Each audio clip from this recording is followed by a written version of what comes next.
ఫైనల్గా మనం ఐలాండ్ మీద అడుగు పెట్టేశాం బాసు. చుట్టూ ఈ కొండలు, ఈ వైప్ చూస్తుంటే టైం మెషిన్ ఎక్కి వెనక్కి వెళ్ళినట్టుంది. అదిగో ఆ రాళ్లతో కట్టిన పిరమిడ్ చూడండి. బహుశా బౌద్ధ భిక్షువులు ధ్యానం చేసుకునే చోటు కావచ్చు. మ్యూజియం వైపు వెళ్తుంటే ఆ పచ్చదనం చూడండి ఎంత ప్రశాంతంగా ఉందో. కానీ మనకి ఇచ్చింది జస్ట్ 1 అవర్ టైం. అందుకే ఏమాత్రం ఆలస్యం చేయకుండా లోపలికి వెళ్ళిపోదాం. ఇక్కడే మన విజయపురి సామ్రాజ్యపు అసలైన రహస్యాలు దాగి ఉన్నాయి.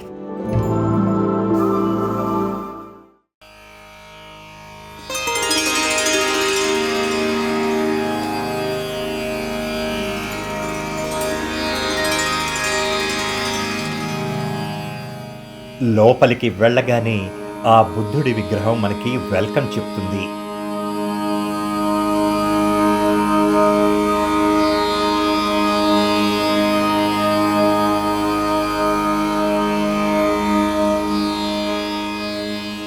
ఇక్కడ చూడండి, సిద్ధార్థుడి కిరీటాన్ని దేవతలు స్వర్గానికి తీసుకెళ్తున్న విజువల్.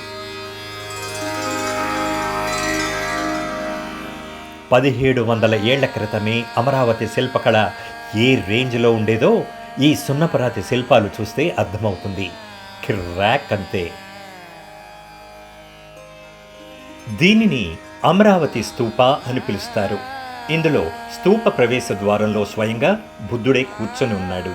ఇది ప్రఖ్యాత అమరావతి స్కూల్ ఆఫ్ ఆర్ట్కి చెందింది.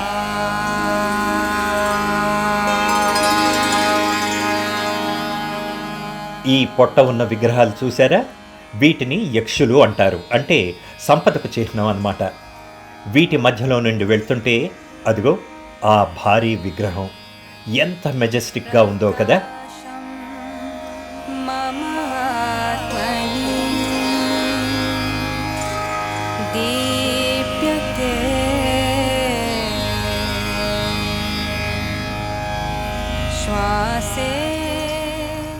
ఇక ఇక్కడ కనిపించే అమ్మ తల్లి విగ్రహం ఆనాటి సంతానోత్పత్తి ఆరాధనకి నిదర్శనం. హిస్టరీ అంటే కేవలం రాజులే అనుకోకండి బాసు. ఇదిగోండి స్టోన్ ఏజ్ టూల్స్.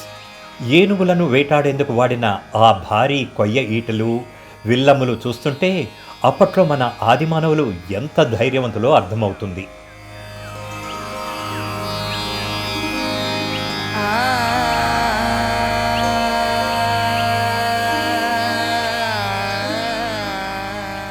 మ్యూజియం మధ్యలో ఉన్న ఈ భారీ పిల్లర్ చూడండి ఎంత అద్భుతంగా చెక్కారో.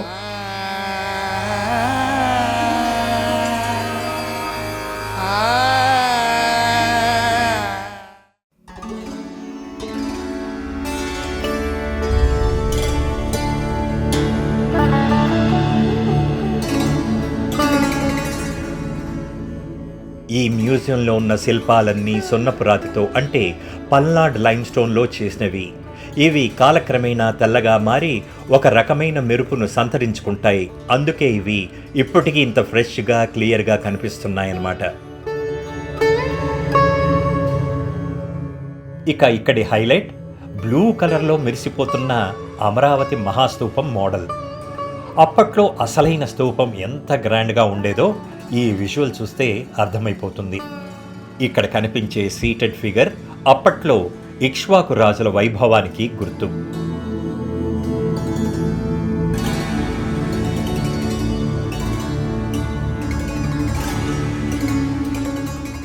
ఈ శిల్పాల్లో బుద్ధుడి జీవిత కథలు అంటే జాతక కథలు చెక్కారు. అబ్బబ్బా, ఆ డీటెయిల్స్ నెక్స్ట్ లెవెల్. ఈ 4 ప్యానెల్ శిల్పం ఒక విజువల్ స్టోరీ బుక్ లాంటిది బాసు. ఒకే రాతి మీద బుద్ధుడి జననం, జ్ఞానోదయం, మొదటి బోధన మరియు మహాపరినిర్యాణం ఇలా జీవితంలోని ముఖ్య ఘట్టాలను అద్భుతంగా చెక్కారు. అమరావతి స్కూల్ ఆఫ్ ఆర్ట్కి ఇది ఒక మాస్టర్ పీస్. ఈ శిల్పాలను చూస్తుంటే 1700 ఏళ్ల నాటి చరిత్ర మన కళ్ళ ముందు కదులుతున్నట్టు ఉంటుంది కదూ. ఇక ఈ తిరగలి రాయి చూడండి. వేల ఏళ్ల క్రితమే మన వాళ్ళు వంటల్లో ఎంత అడ్వాన్స్డ్గా ఉండేవారో.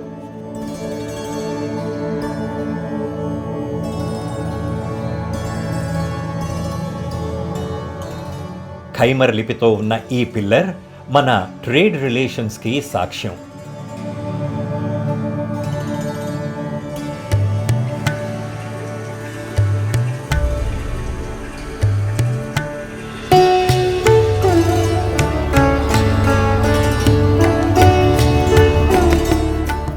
ఇక్కడ బౌద్ధమే కాదు, బ్లాక్ స్టోన్ నరసింహస్వామి విగ్రహం చూస్తుంటే హిందూ ధర్మం కూడా సమానంగా వర్ధిల్లిందని అర్థమవుతుంది. ఆ తలలేని మెడిటేటింగ్ విగ్రహం చూస్తుంటే ఎందుకో తెలియని ఒక ప్రశాంతత.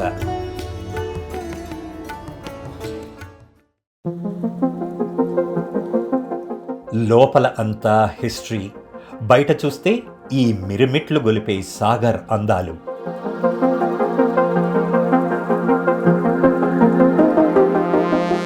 కాస్త రిలీఫ్ కోసం క్యాంటీన్ వైపు అడుగులేస్తున్నాం. ఇక నెక్స్ట్ విజిట్ వచ్చేసి కొండ మీద ఉన్న 2000 ఏళ్ల నాటి శిథిలాలు. అక్కడికి వెళ్ళేలోగా ముందుగా క్యాంటీన్కి వెళ్ళి ఓ టీ బ్రేక్ తీసుకుందామని ఇటువైపుగా బయలుదేరాం.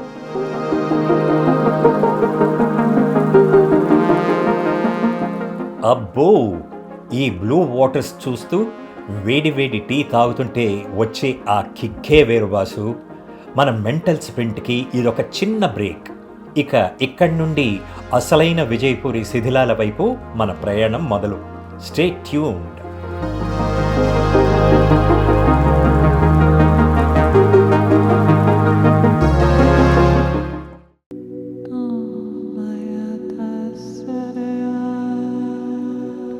మ్యూజియం నుండి బయటికి రాగానే ఈ భారీ కోట గోడలు మనకి వెల్కమ్ చెప్తాయి బాసు.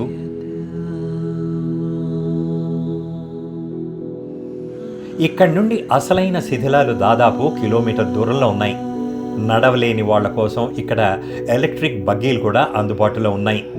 ఎండలు ఎక్కువగా ఉన్నప్పుడు ఇవి నిజంగా ఒక బ్లెస్సింగ్.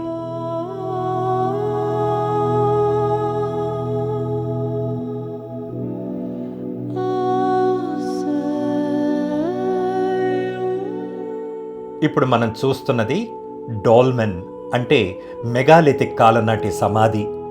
వేల ఏళ్ల క్రితం నాటి ఈ రాతి కట్టడాలు చూస్తుంటే ఇక్కడ హిస్టరీ ఎన్ని లేయర్లుగా ఉందో అర్థమవుతుంది.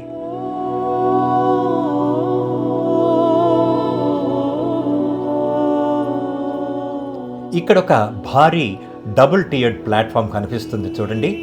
ఇది బహుశా ఒకప్పుడు బౌద్ధ భిక్షువులు నివసించే ఆశ్రమం కావచ్చు. ఇప్పుడు గోడలు చిన్నవే ఉన్నా ఒకప్పుడు ఇది ఎంత గ్రాండ్గా ఉండేదో ఊహించుకోవడమే కష్టం. అదిగో అక్కడ కనిపిస్తున్న గదులే ఒకప్పుడు క్లాస్ రూమ్స్ అంట.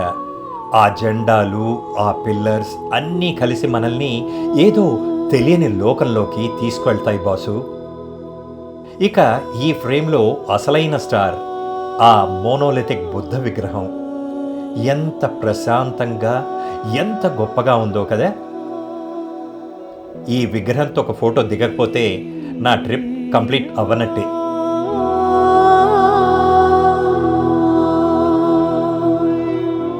బుద్ధుడికి సరిగ్గా ఎదురుగా ఒక కొలిమి ఆకారంలో స్తూపం కనిపిస్తుంది. ఇక్కడ ప్రతి రాయి ఒక కథ చెప్తుంది.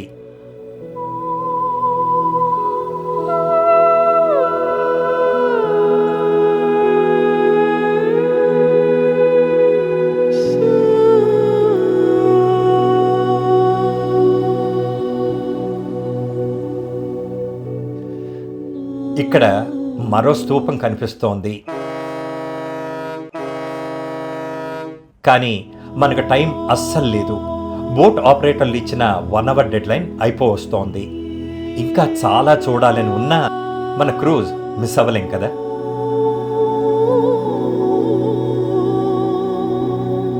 మళ్ళీ ఆ భారీ కోటగోడ పక్క నుండి పరుగు మొదలైంది.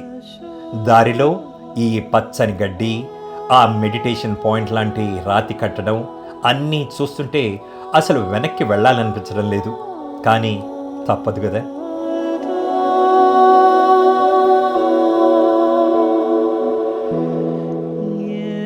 అదిగోండి, మన బోట్ మన కోసం వెయిట్ చేస్తోంది. ఆకాశం రంగు, ఆ నీటి నీలిరంగు అచ్చం పెయింటింగ్ లాగా ఉంది కదా. ఫైనల్గా బోట్ పాయింట్కి వచ్చేసాం. ఏపీ తెలంగాణ బోట్లు పక్క పక్కనే కొలువై ఉన్నాయి. ఈ ఐలాండ్ జర్నీ మాత్రం లైఫ్ లాంగ్ గుర్తుండిపోతుంది. ఐలాండ్లో హిస్టరీ చూసాం, కానీ ఇంకా మెయిన్ల్యాండ్ మీద అనుపు ఉంది బాసు. వచ్చే ఎపిసోడ్లో రోమన్ స్టైల్లో ఉండే ఆ అద్భుతమైన యాంఫీ థియేటర్ని చూద్దాం. అంతేకాదు, 1000 ఏళ్ల నాటి పల్నాటి వీరగాథలకు నిలయమైన శ్రీ లక్ష్మీ చెన్నకేశవ స్వామి గుడి, ఆ 7 అడుగుల నాగబంధం స్తంభం వెనక ఉన్న రహస్యం ఏంటి, మహాకవి శ్రీనాథుడు ఆడిన ఆ పురాతన ఆట ఏంటి, బౌద్ధ వర్సిటీ నుండి పల్నాటి రాజుల వైభవం వరకు మిస్ అవ్వకండి. Stay tuned.